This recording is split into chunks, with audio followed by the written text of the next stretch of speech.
Всем привет! Вы на канале Манго24, меня зовут Лилия, и... Подождите-ка. Чего-то тут не хватает.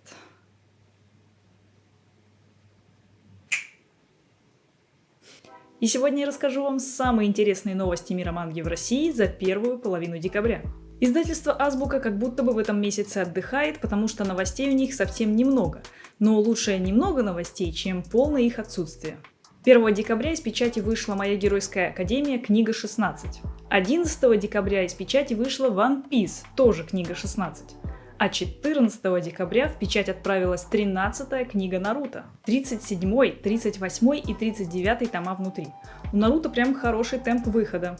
И между прочим, 13-я книга находится в графике на январь, то есть мы уже начинаем подъедать книги следующего года. Ну разве не здорово? По-моему, очень здорово. Издательство МИФ продолжают издавать работы художников в китайской студии Моспака. В декабре из печати ждут две истории двух разных авторов. Первая называется «История о конфетах», автор Ши Иэр. История с грустинкой о призраке, который любит конфеты, и о девочке, которая болеет. Короткая, но трогательная. Вторая называется «Тайная любовь», автор Цзи Чуан Лю. Надеюсь, я правильно произнесла. Милая история о тайно влюбленных друг в друга одноклассниках. Классная книга для того, чтобы посидеть, почитать зимним уютным вечером. Школьные будни, отношения с одноклассниками, забавные, но неловкие ситуации. В общем, очень легкая, с юмором, приятная для чтения. Издательство «Бумажный фонарик», новое подразделение издательства АСТ. Собирается заниматься иллюстрированными изданиями как для детей, так и для взрослых. Изначально они хотели заниматься публикацией манги, манхвы, новелл, но потом решили расширить ассортимент. Посмотрим, что из этого получится. Так вот, 11 декабря они объявили об открытии предзаказа на первый том вебтуна «Воин Скелет не смог защитить подземелье».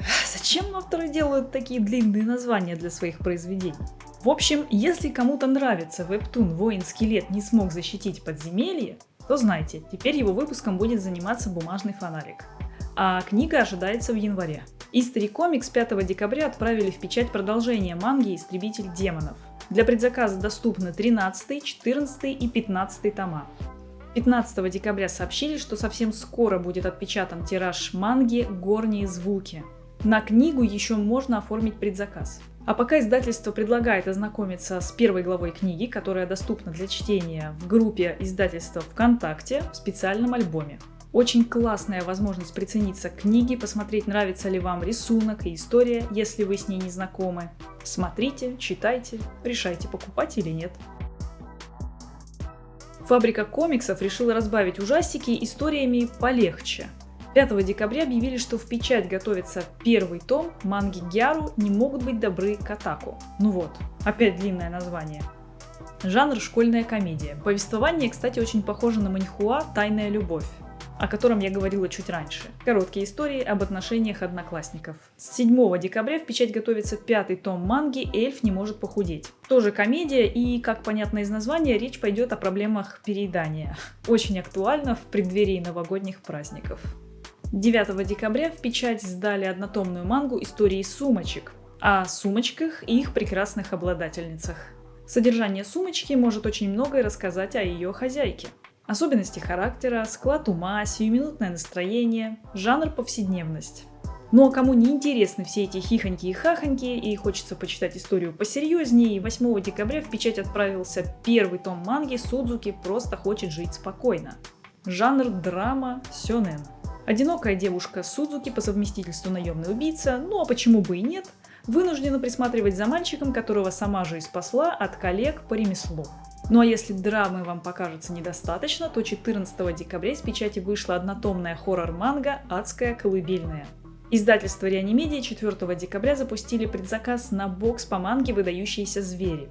Бокс планируется как с мангой, так и пустой. Третий бокс будет включать в себя 8 открыток, 8-ю, 9-ю, 10-ю и 11-ю книгу, то есть все оставшиеся книги до конца истории. А это значит, что это последний бокс с этой мангой. Издательство XL Media тоже решили поучаствовать во всеобщем веселье и порадовать нас новостями. 5 декабря открылся предзаказ на 8-й том манги «7 смертных грехов». Также для предзаказа доступен набор манги из всех 8 томов, а также для предзаказа доступны допечатки уже вышедших томов.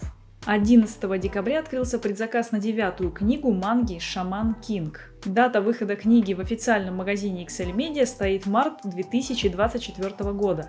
Ждать, конечно, еще очень долго, но хотя бы понятно, что работа над этой мангой ведется. Также XL Media объявили свою новую лицензию. Как думаете, какую? Официальный артбук по игре Genshin Impact. Первый официальный артбук в России по этой игре. Русское издание будет во всем повторять официальное китайское. Размер книги 22 на 26 сантиметров, 176 страниц. Супер обложка и основная обложка из гибкого и мягкого, но прочного картона. Специальный прозрачный пластиковый кейс для хранения книги от пыли, влаги и выцветания. Первым покупателям, кстати, специальные подарки. Пластиковая карта с цветным артом и черно-белые шикиши. Шикиши – картина из твердого картона. И не просто картина, а специальный арт с чайлдом в форме снежной. Это чего я сейчас такое сказал-то? Надеюсь, не заклинание какое-нибудь. Но книга пока подготавливается. Просят ждать предзаказ. Ну а на этом наш новостной выпуск подошел к концу. Пишите в комментариях, какая из новостей вам понравилась больше всего, или может быть какая-то новость вас разочаровала. Ну а мы увидимся с вами в следующий раз. Маттане!